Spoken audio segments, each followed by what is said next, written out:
Bueno, vamos a ver acá un poquito lo que es la resistencia en el contexto de una salud, integrando la salud humana y la salud animal y la salud ambiental. Estuvimos charlando en varias de nuestras charlas, incorporamos todo lo que es el impacto que tiene la resistencia en animales para consumo y en mascotas. Y bueno, ahora vamos un poquito a redondear todos estos conceptos. Bueno, sabemos que la resistencia a los antibióticos es una de las entidades prioritarias para la OMS. Se considera como una de las 10 problemáticas más importantes hoy en día en lo que respecta a la salud. ¿Qué es entender un One Health?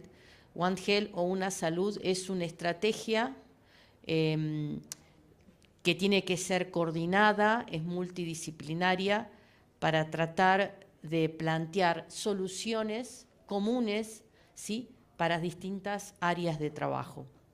Y se intenta con esta estrategia reconocer que tanto la salud humana como los animales y el medio ambiente están interconectados como una parte de un único ecosistema. Entonces, eso es lo que se define como One Health o una salud, y se intenta con esta estrategia tener humanos sanos, animales también sanos y un medio ambiente un poco más seguro.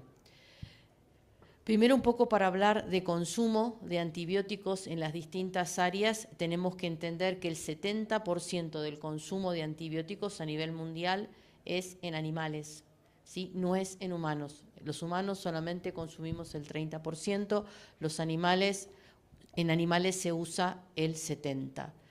Ahora, dentro de ese porcentaje de animales, el 50% está en animales para consumo, el 50% de ese 70%, ¿sí?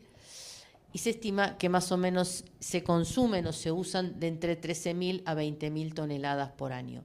De esas toneladas que se utilizan en animales para consumo, el 80% es para animales terrestres, de las cuales se utilizan antibióticos que perfectamente son usados también en humanos, como se menciona ahí, quinolonas, cefalosporinas.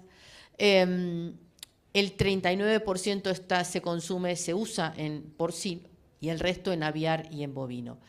Y el resto, el 20% se utiliza en acuicultura, lo que pasa que no hay mucho conocimiento actual cuánto es lo que se utiliza exactamente, qué antibióticos se utilizan en acuicultura, en piscicultura, pero lo que sí se sabe que obviamente a esos antibióticos el 80% se libera al agua, obviamente, se le dan antibióticos a los salmónidos, ¿sí? Y eso está en el agua y se libera también ahí. Bien, otro de los datos que son importantes es que la gran parte de estos antibióticos, prácticamente el 70% que se utiliza en animales para consumo, no es con fines terapéuticos, no es para tratar animales enfermos.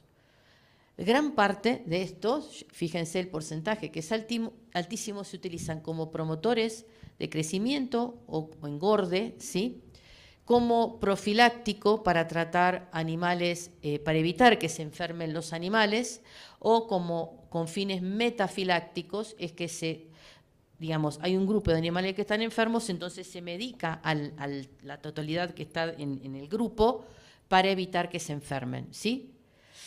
Bien, eso con respecto al uso de antibióticos en animales. Con respecto al uso humano, decíamos que tenemos el 30% del consumo global. ¿Dónde lo utilizamos? Uno piensa, no, seguro que estamos usando la gran parte de los antibióticos en el hospital, pero no es así. Gran parte, la mayoría, se utiliza en la comunidad. El 80% de los antibióticos humanos se usan en la comunidad.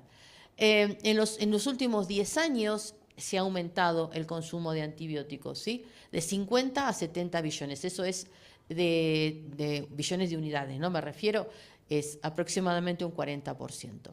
Y ese 80% que se da en la comunidad puede estar prescripto o comprado por el consumidor sin ningún tipo de prescripción, dependerá de la provincia o país donde uno se encuentre. Además, ese 50% de ese consumo, ¿sí?, en la comunidad es inapropiado porque se tratan, ¿sí?, infecciones virales con antibióticos y la mayoría de las veces se da de manera innecesaria. En los hospitales sí tenemos que reconocer que hay también bastante uso de antibióticos, pero bueno, también ahí tenemos muchas infecciones por bacterias resistentes o difíciles de tratar. Tenemos huéspedes que son vulnerables, sí, que están en las edades extremas o tienen algún tipo de inmunosupresión y hay sobrepoblación, por lo tanto, digamos, hay consumo, sí se sabe, pero bueno, en la comunidad hay un montón. ¿A qué no tenemos que afrontar? Al crecimiento de la población mundial, aunque actualmente está en un estado de plató, pero la solución no es sacar los antibióticos de todo lado. Nosotros necesitamos animales sanos porque necesitamos las proteínas, ¿sí? Nosotros no nos podríamos volver todos vegetarianos de un día para el otro, pero de ninguna manera, primero por la calidad de la proteína y segundo porque no alcanzarían todos los vegetales del planeta para alimentarnos. Entonces es ridículo pensar dejar de comer animales. Necesitamos animales sanos, ¿sí? Los animales necesitan antibióticos. Lo que tenemos que hacer es ser racionales y qué antibióticos le damos a los animales y cuáles dejamos para reserva. Pero los animales, necesitamos animales sanos para que nos den las proteínas que necesitamos para estos 8 billones de humanos que están en el planeta Tierra. Y esta es la proyección. Fíjense, estos son datos actuales, la proyección para el 2100, ven que estamos en un estado de un achatamiento que hay a nivel poblacional, eso se sabe a nivel planetario que es así, que hay una disminución en la población, un estancamiento, ¿sí? Sin embargo, para el 2100 vamos a ser 11 millones, ¿sí? ¿Dónde están aumentando la población? Fundamentalmente en India y China, y los otros países estamos teniendo una retracción en lo que es la natalidad. Pero de cualquier manera necesitamos mucha proteína, mucho animal para poder dar de comer a estos 11 billones de individuos. Entonces, ¿cuál es el intercambio? ¿Dónde están las bacterias y dónde están los genes? En todos lados, ¿sí? En humanos, fíjense, este es el intercambio de bacterias en todos los ambientes, ¿sí? De los humanos, en la comunidad hospitalaria, del medio ambiente, las aguas residuales, en los animales, acá me faltan las mascotas, pero acá los podemos poner acá, los alimentos siendo vectores, ¿sí? De todos estos elementos y la cadena de alimentos, desde la producción del alimento, el procesamiento, la distribución, el consumo y la preparación. Todos esto es un sistema de una salud que está totalmente interconectado, donde el medio ambiente, hoy se reconoce como uno de los reservorios más importantes de bacterias y de genes de resistencia. Recordando, ya lo vimos, simplemente recuerden porque es súper importante cómo se transfieren la resistencia, decíamos la transferencia de clones hiperepidémicos, vertical, pero esta en el medio ambiente es súper importante, la diseminación horizontal, sabíamos que es por medio de fagos, por medio de transformación con ADN libre que se va captando, aquellos que haya homología, ¿no es cierto? Y por fenómenos de conjugación. Este es el mecanismo, la diseminación horizontal de genes es el mecanismo que más se disemina en el medio ambiente. Se ha descrito este año, el año 24, perdón, esta guía, que es una guía vieja, pero que le dieron una dimensión, que es cuáles son, se llama la MIA List, ¿sí? Son los antibióticos que MIA viene de Medical Important Antimicrobials, es una lista de la OMS de antibióticos que son médicamente importantes. Se le cambió un poquito el significado a esta guía que está hace años, con la necesidad de preservar la eficacia de los antibióticos y minimizar el riesgo y mejorar el uso responsable de los antibióticos de importancia clínica. Y mitigar, fíjense, el uso de no humano de antibióticos. Y lo que se entiende por no humano es lo que se consume en animales plantas, cultivos, medio ambiente. Pero esta guía lo aclara, por eso se los digo, está orientada únicamente a los animales, ¿sí? A los animales. Todo esto no se va a tratar en esta guía, se trata solamente de los animales. ¿Y cuáles animales? Antes estaban orientados solamente para los animales de consumo, ¿sí? Ahora no, lo orientaron no solamente a los terrestres, acuáticos, los productores de alimentos, que era la mayoría, pero también ahora están las mascotas, están los animales productores de fibra y de piel, de fibra son las ovejas, ¿no? Todas las lanas, ¿sí? ¿Qué dije? Ovejas, sí. Las lanas, y la piel son esos animales que se utilizan para vestimenta, ¿no? Bueno, y animales de laboratorio, animales de conservación y de trabajo, ¿sí? Tipo mulas, todo eso, ¿ok? Bien, entonces, ¿cómo se dividen los antibióticos? Los de las MIALIS, antimicrobiales de importancia médica, se priorizan en esta lista los que tienen alto riesgo, que son autorizados para humanos, los que están autorizados para el uso de animales, y después hay una distinta categoría, unos que son de importancia alta, de importancia crítica y de mayor importancia crítica, ¿sí? ¿Y cuáles son estos antibióticos? No es para los que los veamos, es decir, estos son los médicamente importantes, ¿sí? Y bueno, y acá que vamos a tener algunos para que, no sé si se va a ver, sí, acá algunos que son, que están autorizados únicamente para animales, las oxazolidinonas, ¿se acuerdan que le decía que estas están en humanos, pero sin embargo tenemos resistencia en animales? ¿Por qué? Porque se selecciona por el lado de la tetraciclina y el cloranfenicol. Bueno, acá tenemos todas las cefalosporinas nuevas, los carbapenemes, el cefidrocol, los glicopéptidos, los lipopéptidos, ¿ok? Entonces, esto ahora todo el planeta tiene que pensar que estos son los médicamente importantes y se tienen que preservar estos antibióticos, ¿sí? Bien, entonces, entonces la pregunta es, ¿qué hago? ¿Cuál de todo esto que es todo el universo de los genes de resistencia, cuáles son prioritarios? ¿Por dónde empiezo? ¿Qué debería yo vigilar desde el tema de una salud, ¿no? Es decir, en animales. ¿Por dónde empiezo? No puedo estar vigilando absolutamente todos los patógenos y todos los géneros bacterianos. No, tengo algunas bacterias que son indicadoras. Una de esas bacterias indicadoras es el Escherichia coli. Escherichia coli se utiliza como una excelente bacteria indicadora de las resistencias, ¿sí? Porque es uno de los que tiene mayor frecuencia, mayor distribución. Escherichia coli, enterococos con resistencia a banco es otra bacteria indicadora, salmonella es otra bacteria indicadora, campylobacter. Esas 4 especies se utilizan como indicadores. Ahora, ¿cuáles son los mecanismos que yo voy a tener que tener presente? Aquellos que ya la mayoría se han sido descritos en animales. ¿Cuáles son que tienen trascendencia en animales y en humanos?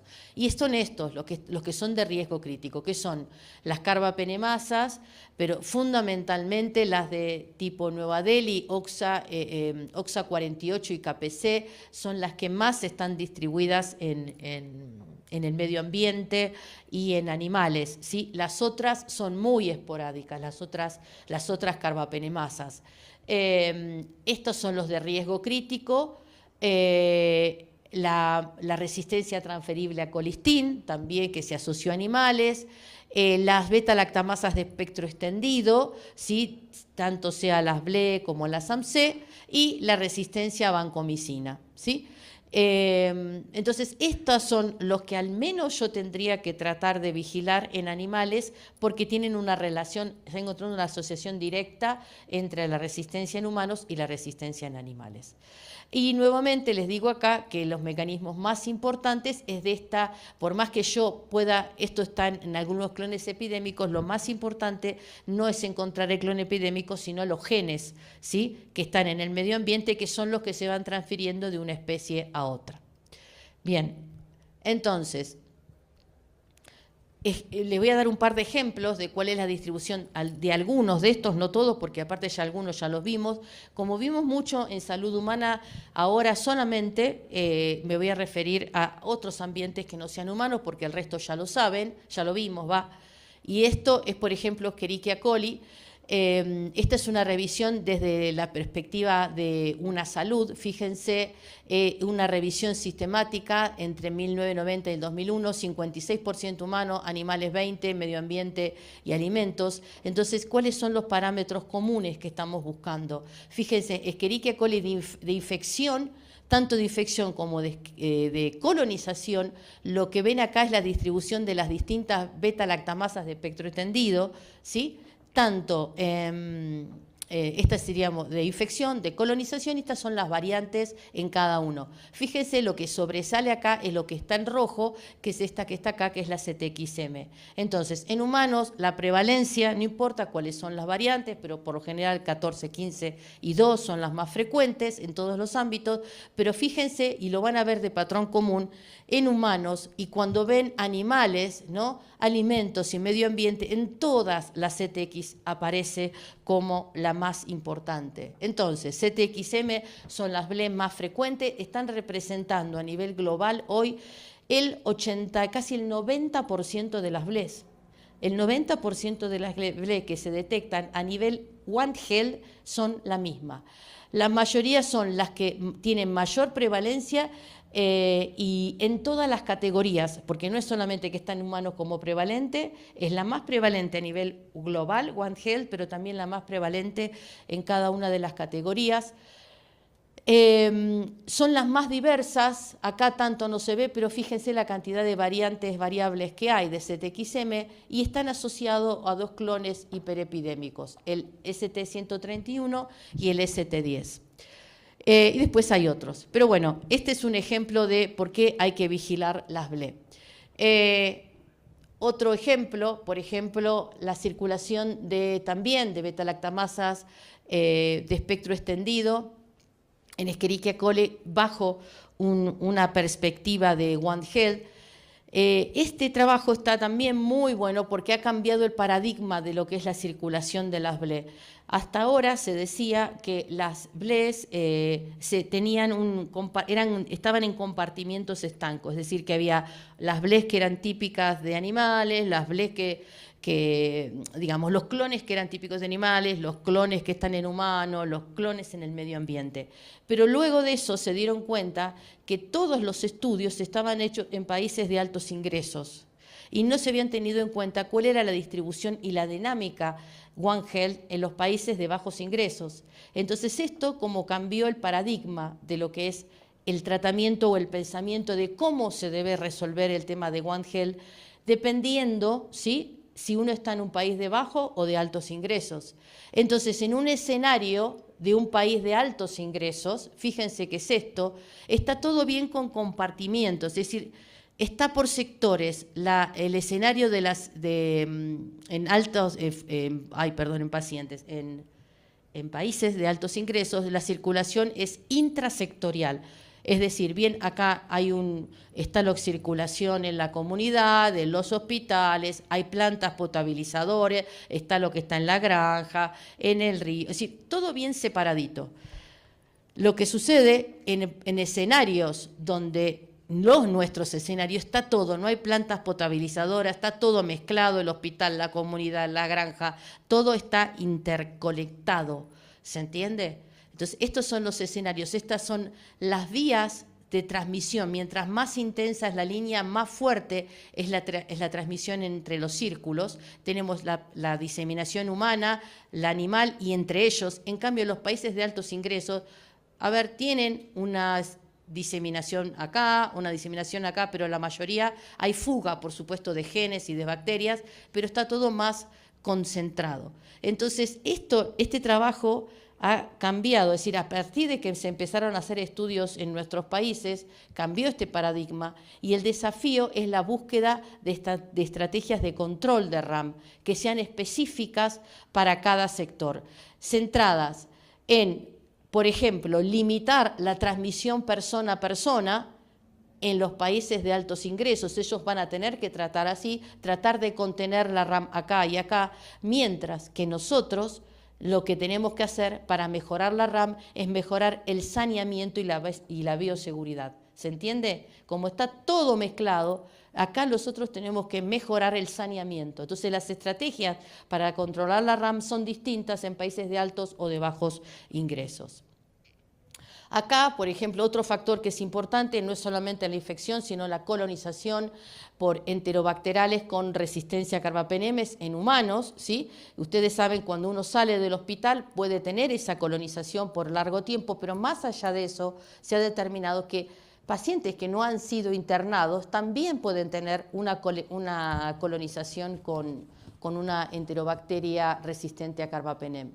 Y acá, por ejemplo, en esta revisión también se juntaron 10 estudios para ver la proporción de enterobacteriales resistentes a carbapenems en la comunidad. Fíjense, los escenarios son extremadamente distintos, va a depender del país, va desde cero, de que algunos no tienen nada, hasta otros, como acá en Asia, en Taiwán en particular, que tienen el 29%.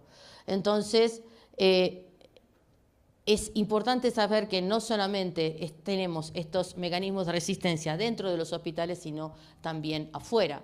También se han encontrado carbapenemasas en la ruta de la cadena de alimentos y esto ha sido gradual a través del tiempo. Puede ocurrirse por dos cosas. Primero, porque han avanzado en el número de estudios que se hacen en animales y han encontrado más. Y porque antes de esta época tampoco había muchas carbapenemasas a nivel humano y no se estaban investigando en animales. Pero fíjense que hoy en día todos los animales, no solamente los animales, sino los vegetales, ¿sí? Se han encontrado vegetales con productores de carbapenemasa, fundamentalmente la mayoría son del grupo OXA48 y de tipo Nueva Delhi. También tenemos estos mecanismos en mascotas, ¿sí? En perros y gatos. Puse un ejemplo muy extremo que es China. En China, entre el 2000 y el 2020, fíjense, acá no sé, ni yo leo los antibióticos que dicen, pero no importa, pero ustedes lo que tienen que entender es todos estos antibióticos, los niveles de resistencia que tienen en Escherichia coli, que es más o menos de esperar, pero lo más llamativo es que también tienen resistencia en Klebsiella pneumoniae y en pseudointermedios. ¿Se acuerdan que hablamos de pseudointermedios? ¿Quién era? ¿Un patógeno típico de dónde? De perros y gatos. Estos lo hicieron, la búsqueda de pseudointermedios con resistencia en mascotas, ¿sí? Me gusta porque escucharon lo que le dije, muy bien. Fíjense, estos son los meticilino resistentes, creo, no veo desde acá, perdón, MR dice, bueno, tanto los pseudointermedios que son METIR como los que son METIS, aparte tienen resistencia a cualquier cantidad de antibióticos. Y estudios que hemos hecho en la Argentina demostraron que tenemos el 70% tienen resistencia a otras drogas. Tienen resistencia a tetraciclina, cloranfenicol, cosas que no es normal en humanos. Cuando ustedes vean un patógeno que tiene resistencia a tetra y a cloran, sospechen primero de dónde viene. Es más probable que haya sido sacado de un animal. Bien, otros reservorios de resistencia, insectos, roedoras, mascotas, como reservorios, como vectores y centinelas, pueden ser buenos centinelas de la resistencia a los antibióticos. Fíjense, estos son los trabajos que se han publicado en los distintos entidades. Países, solamente son los países que notificaron entre el 2010 y el 2020 y son resistencia a todas estas drogas, ¿sí? Fíjense, en todos se ha encontrado resistencia. También esta es una experiencia en Argentina, que evaluamos la resistencia a carbapenemes en perros y gatos en 3.600 muestras y lo que encontramos entre ellos 19, ¿sí? Portaban Nueva Delhi 1 o 5, 10 perros y 9 gatos y también coproducían otras enzimas, más allá de tener resistencia acompañante. ¿Qué más? Animales, la diseminación de resistencia a carbapenem a través de la vida silvestre y en animales de compañía. Esta también es una revisión sistemática, fíjense arriba, resistencia en animales de consumo, fíjense las principales carbapenemasas, BIM, Nueva Delhi, IM, OXA, KPC, y fíjense este grupo en particular, digamos, las diferencias son variables de acuerdo a la región, pero en animales de vida silvestre, fundamentalmente, fíjense los altos porcentajes, es las gaviotas, una de las fuentes más importantes portadoras de genes de resistencia. Es más, en Argentina, la primera aislamiento de resistencia transferible a colistin fue en Laureus dominicanus, que es una especie de gaviota que circula en nuestras costas, ¿sí? Ahí es donde se detectó el primero MSR. Entonces, la RAM y la conexión con el medio ambiente es cada vez más importante, la interacción que existe entre todos los ámbitos de forma directa o indirecta, porque uno quizás piensa, yo no tengo contacto con el medio ambiente, me cierro en mi departamento y se acabó la historia. Eso es una mentira absoluta, porque donde estén vamos a estar invadidos porque estamos en medio de esto, ¿sí? Plantas, edificios, en todo esto, y si no hay plantas potabilizadoras, la situación se compromete mucho más. El riesgo de tener genes de resistencia. Ahora, genes de resistencia, en este trabajo, que está buenísimo, se analizaron 4.500 muestras de 6 hábitats distintos, terrestres, acuáticos, humanos, otros huéspedes, inclusive en el aire. Fíjense, es uno de los primeros trabajos que se hace en la búsqueda en medio de los océanos de genes de resistencia. Se detectaron 2.500 genes de resistencia y 24 clases de antibióticos. El análisis de riesgo, lo que se hizo fue un análisis de riesgo para la salud humana, y es el riesgo de que los genes alteren el tratamiento de los pacientes. Y se encontró que el 24% de los genes representaban, de todos estos, el 24% representaban un riesgo para la salud humana. Y el intestino, ¿sí?, del humano, estos son los genes que se compartían entre el ambiente terrestre, los edificios, todo el ambiente de la ciudad y el medio acuático. Es decir, todos estos son los genes que se comparten. Fundamentalmente, la gran mayoría son los antibióticos beta-lactámicos y los de multiresistencia. Otra de las cosas que hay que evaluar es no solamente las bacterias y los genes de resistencia, sino la concentración de antibióticos que hay en el medio ambiente. Y acá se evaluó en este trabajo cuál era la concentración en diversos ambientes acuáticos. Más o menos da una relación más o menos que uno lo puede llegar a entender. Es decir, las superficies, aguas de superficies de industrias de medicamentos o de otras industrias, fíjense en las concentraciones que tienen, efluentes hospitalarios no tratados, efluentes municipales no tratados, efluentes municipales tratados, los ríos, los mares. Y estos son los más complejos, donde están prácticamente en las cimes, ¿sí? Estas son las cimes, pero imagínense las concentraciones subcimes, cómo son capaces de seleccionar resistencia. Este trabajo también es súper interesante, se evaluó en unas villas, ¿cómo se dice? Unos villas, ¿sí?, en China, ¿sí?, que examinaron 700 hogares y vieron la colonización en la comunidad y la transmisión de animales domésticos. Todo esto vieron en la granja el hábitat que rodeaba al hombre, ¿sí?, todo lo que tenía alrededor. Analizaron humanos, animales de compañía, animales food producing animals, vacas, cabras, patos, y también incluyeron moscas de 15 hogares, ¿sí? Y lo que vieron, querían ver qué circulaba. Obviamente todos humanos y todos sanos, ¿no? Un ambiente natural de una granja. Y lo que encontraron, que el 8,7% de los aislamientos tenían aislamientos productores de coli con Nueva Delhi, ¿sí? Un ambiente agreste, así bien natural. Encontraron humanos, cerdos, pollos, y en 12 moscas, ¿sí? En 12 moscas estaban portando carbapenemasas.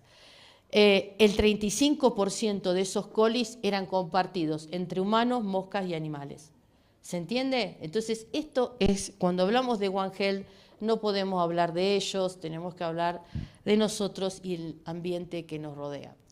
Esta es otra investigación súper interesante, novedosa para mí, porque no sabía que existía ni siquiera esta partícula, es que las bacterias y los genes se pueden diseminar a través del aire. Eso es realmente algo sorprendente, ¿no? A través de unas partículas que se llaman PM2.5. ¿Y qué significa PM? Significa particular matter, es decir, una materia particulada, y 2,5 porque es el tamaño es el tamaño de la partícula, ¿sí? Tiene 2,5, es menor a 2,5 micrones, y por ese tamaño tiene la capacidad de poder penetrar en los alvéolos. Y se ha asociado que la presencia de esta partícula en los pulmones puede pasar al torrente sanguíneo y puede ocasionar problemas respiratorios, cardíacos. ¿Qué sucede? Cuando uno se expone de manera aguda al PM2.5 o de manera crónica, es decir, sostenida, se ha encontrado que se asoció con aumento de la hospitalización, riesgo de infarto, asma y mayor mortalidad. La aportación, es decir, la particularización de este elemento que lleva bacterias y genes de resistencia. Fíjense que se evaluó estas partículas, ¿sí?, en distintos ámbitos también, ¿sí? Bien, el aire, bueno, se reconoce, ya sabemos, como una vía directa o un vector para la propagación, y el P2,5 es el principal componente contaminante atmosférico que contiene bacterias y genes, se transfiere en entornos, entre todos ellos, y es inhalado directamente por humano y se aloja en las vías respiratorias. Tiene una amplia distribución de bacterias y genes, fíjense todo lo que encontraron, ¿sí?, las bacterias y los genes que encontraron acá en el PM2.5. Puede aumentar la probabilidad de la permeabilidad, que es lo que produce esta partícula, aumenta la permeabilidad celular, mejorando la transferencia horizontal de los genes. Entonces, no solamente que entran a la membrana celular humana, no estoy hablando de bacterias, estoy hablando de humanos, pero si al mismo tiempo esas partículas contienen genes de resistencia y bacterias, como permeabilizan las células, están entrando directamente a los pulmones y luego al torrente sanguíneo. Otra cosa que también me llamó la atención, no pensé que Klebsiella pneumoniae iba a estar como una de las principales contaminantes ambientales. Sí, Klebsiella, Pseudomonas y E. coli, donde se encontró con mayor frecuencia.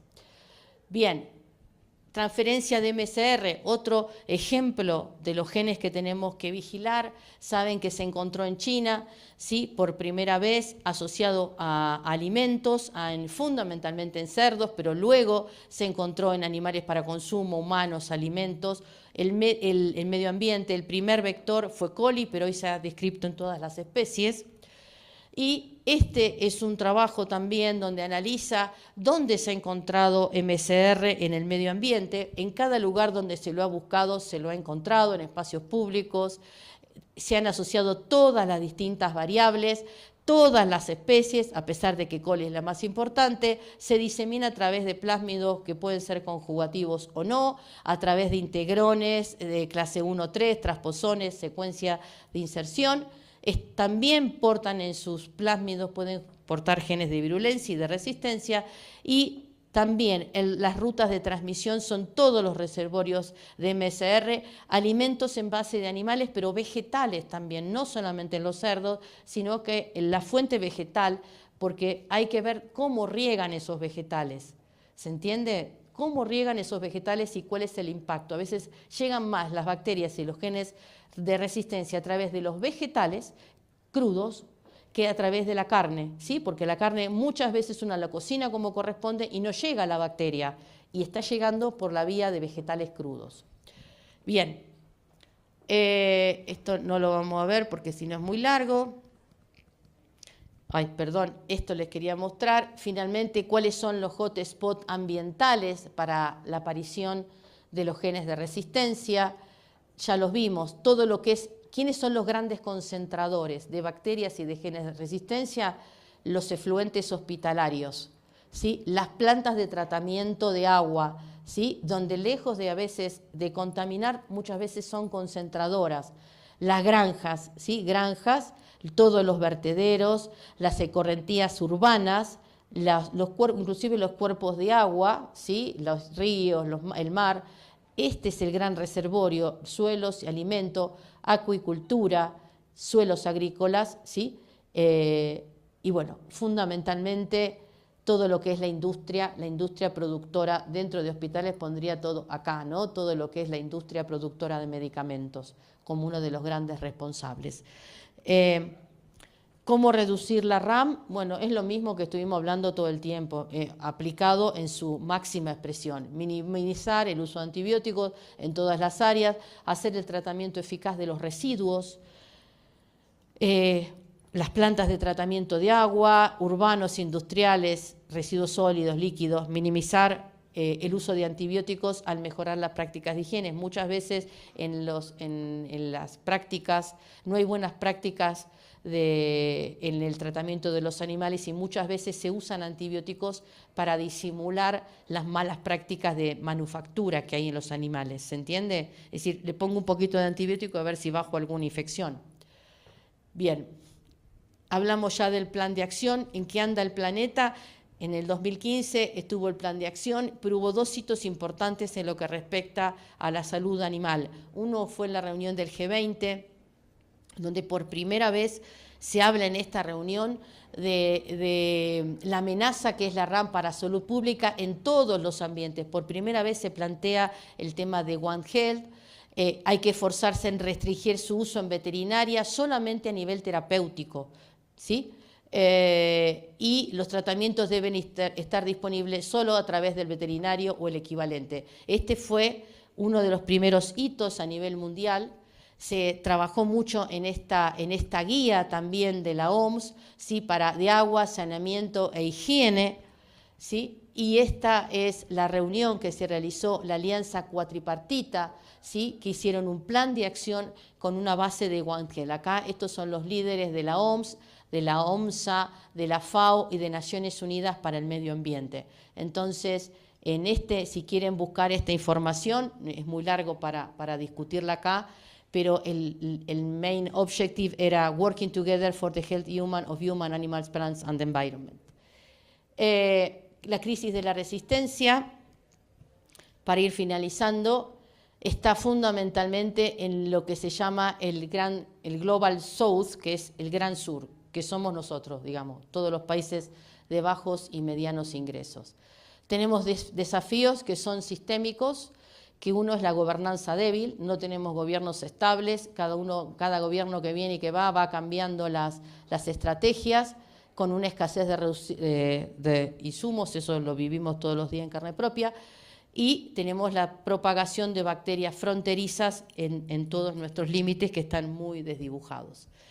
Tenemos algunos factores que nos hacen más vulnerables que la media, como por ejemplo, no todo está vigilado, no hay buenas vigilancias en salud humana, mucho menos en animales y en alimentos, tenemos uso no regulado de antibióticos en todos los ámbitos, tenemos hacinamiento hospitalario en animales y deficiencias en todo lo que es el control del medio ambiente, producción intensiva de carne y pescado y acceso, una de las peores cosas es la falta de acceso que tenemos a antibióticos de primera, segunda y tercera línea. Y las dimensiones ambientales, tenemos infraestructura deficiente, no sabemos cómo gestionar o no tenemos los recursos para gestionar los residuos de manera racional, las emisiones ambientales de bacterias, de residuos, la producción global está concentrada en un par de países como China e India con gestión inadecuada de residuos, es decir, que todo lo que se produce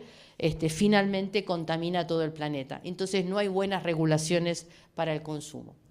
Bien, las estrategias ya las vimos, no voy a repetir lo que ya estuvimos charlando, siempre todo, el contener la RAM en humanos, contener la RAM en animales, en el medio ambiente, siempre tienen los mismos pilares.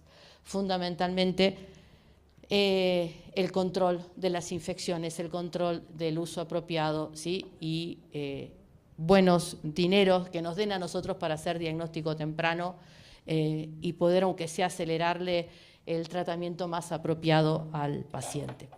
Bueno, eso es todo. Muchas gracias a todos. Y cualquier pregunta me dicen. ¿Tenemos preguntas?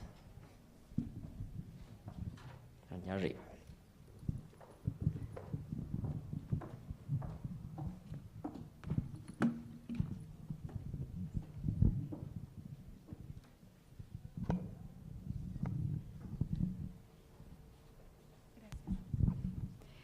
Buenas tardes, doctora. Muchísimas gracias por su presentación.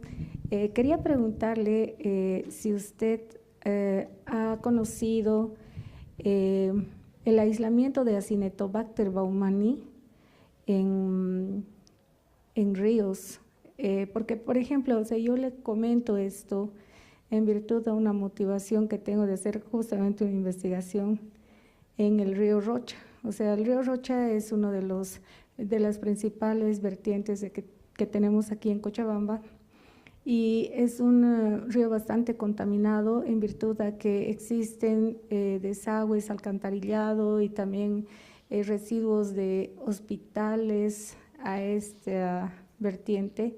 Y evidentemente hasta usted cuando llega aquí a Cochabamba debe estar recibida por un mal olor de estas aguas. Entonces, sí me parecería muy interesante saber, digamos, aprovechando también la presencia del doctor Pasterán, ver, digamos, si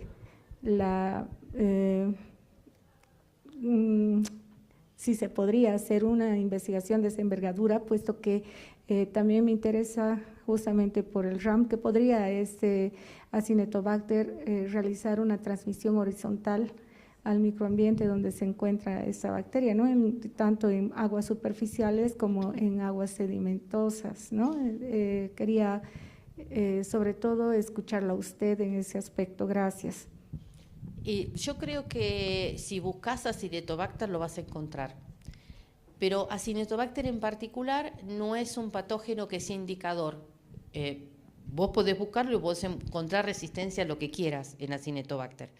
¿Pero por qué no es indicador? Porque no se digamos, Acinetobacter no es patógeno en animales como es patógeno Escherichia coli y no es portador. Y la resistencia que tiene Acinetobacter, por ejemplo, esas oxas, tipo oxa 23, son ubicuas, nada es ubicuo, todo se transforma y todo se moviliza, pero se ha encontrado fundamentalmente en Acinetobacter de humano y no son, digamos, no tienen mucha capacidad de sobrevivir en otras especies que no sean Acinetobacter. Entonces, si vos quisieras buscar, yo empezaría por lo más importante, que es lo elemental y lo que está en todas partes, que son las BLE. Empezaría por ahí, buscaría también otros marcadores, resistencia a colistina, carbapenemes, y buscaría Escherichia coli. Escherichia coli es el mejor indicador de toda la basura que hay ambiental.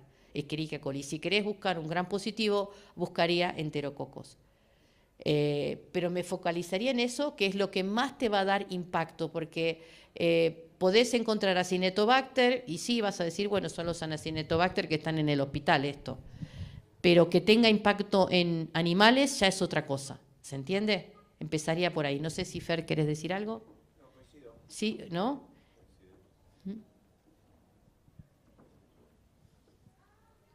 ¿Alguna otra pregunta?